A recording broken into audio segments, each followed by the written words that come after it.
Okay, so there is also a topic of metamaterials, and we'll only look at it casually, not so deeply. In this question, we are given a paragraph. It's saying that the optical properties of a medium are governed by the relative permittivity, that is the epsilon r, and the relative permeability, that is mu r. The refractive index is defined as root over epsilon. There is a typo. Here it should be epsilon r and mu r. Okay, for an ordinary material, the epsilon r is greater than 0. The mu r is also greater than 0, and the positive sign is taken in the square root. Obviously, this is an obvious thing. Okay. In 1964, a Russian scientist V. Veselago postulated the existence of the material with the relative permittivity as negative and the relative permeability also negative. Since then, such metamaterials, so these kind of the materials which have these properties are known as metamaterials, okay, have been produced in laboratories and the properties are extensively studied. For such materials, we define the refractive index as this. Obviously, there is also a typo. Yeah, epsilon r and mu r. Since mu r and epsilon r both are negative, so the root obtained must have the negative sign. Okay, this will be the refractive index of the metamaterials.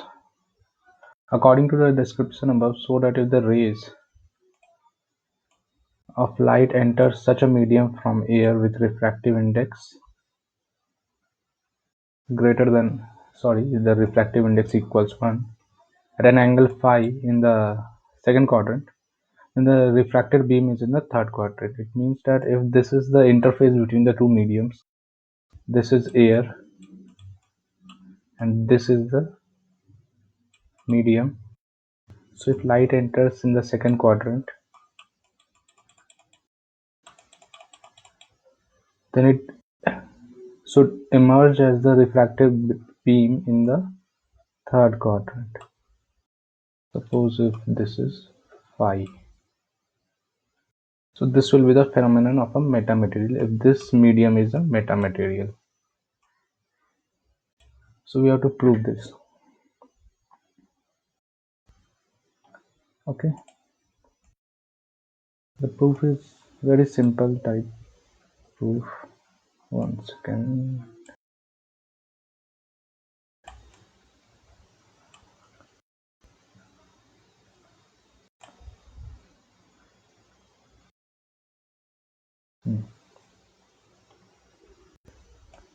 Let us draw in a more explicit way.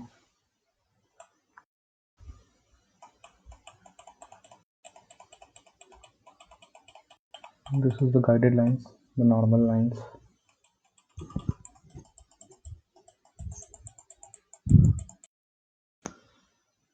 Suppose this is one ray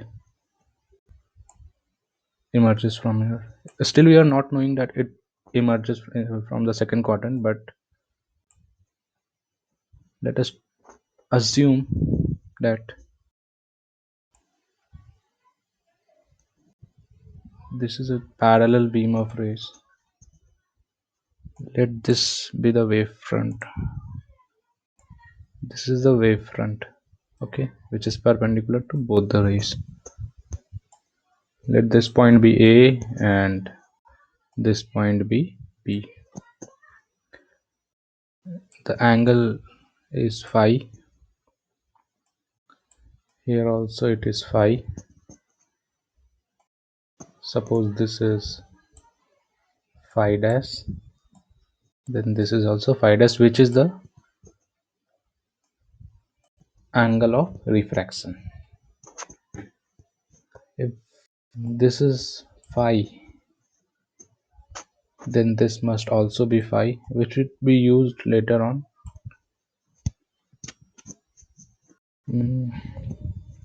Okay. Suppose this is a refracted wavefront This is a refracted wavefront. Name it as, this point is a, name it as any point. Let's say it is E, and let's say it is D, then this is C. Then it seems in a more organized way, that B, C, D, and E. Okay. What we can do is that we know that all the points on the same wavefront are in the same phase. So if they are in the same phase and the wavefront is moving from here to here, the wavefront is moving from here to here, so the particle must have the same optical length to be in the same phase. Obviously, if they are in same phase, suppose here the phase is say 60 degree, and after some distance the phase is suppose 60 degree, it means that they must have traveled the same optical distance. Notice the word optical distance. I'm not saying the linear distance, or I'm saying optical distance. Okay.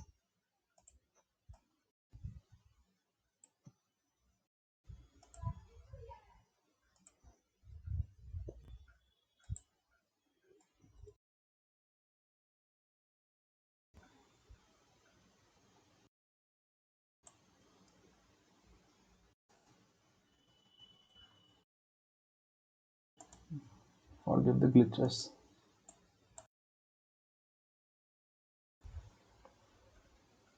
Hmm.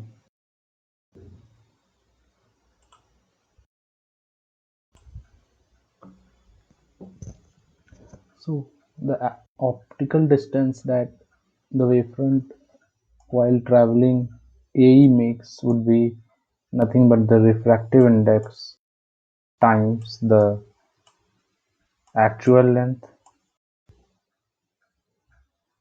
and this must be equals to, suppose the wavefront at time t equals to 0 is at point this. So if it travels this distance, then at time t the wavefront is at the point D. So it has traveled a actual apparent distance BC plus CD, but in optical distance we write as BC plus the refractive index times CD. Fine. Since n is equals to negative of epsilon r into mu r times A equals to BC minus epsilon r into mu r times CD. Here, after transforming a little bit, we would get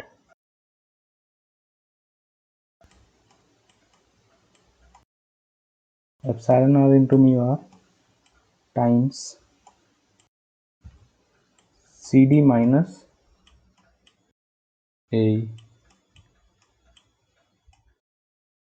Notice that this is a positive quantity, and CD minus A, what this? If suppose the ray or the beam, instead of traveling in the third quadrant, it enters in the fourth quadrant, which is true for a normal material and non-metamaterial, then AE must be greater than CD. If AE is greater than CD, then this quantity should be a positive quantity. But here, what we see that BC is a distance which is a positive quantity greater than 0. Then CD must be greater than, it implies that CD must be greater than A, and if this happens, sorry, This is A, and if this happens, it in turn implies that, or implies and implied by, that the ray must land into the third quadrant. Okay, third quadrant. This is third. Okay, how simple is it?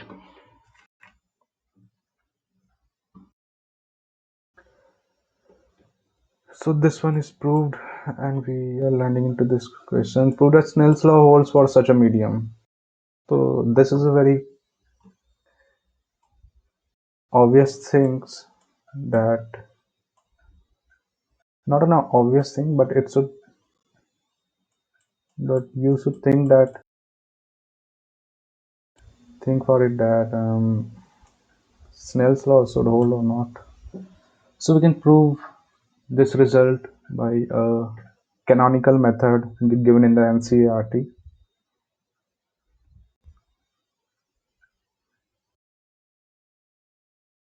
We can prove that by the way, suppose again we draw, okay, there is no need to draw this all kinds. Construct this wavefront. If this is phi dash, then this is also phi dash. Okay, what is, it's a very canonical method, so one can easily find it in the textbooks of +2. Sine phi, AC sine phi, AC sine phi equals BC. And what's AC sine phi dash?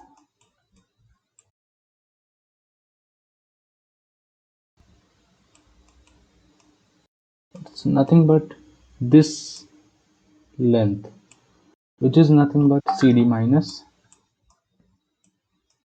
AE. It's CD minus, suppose this point is P, CD minus CP, but PD, this length PD is equals to A because this is a wavefront, so it is perpendicular. Okay, divide these two equations and you'll end up with a result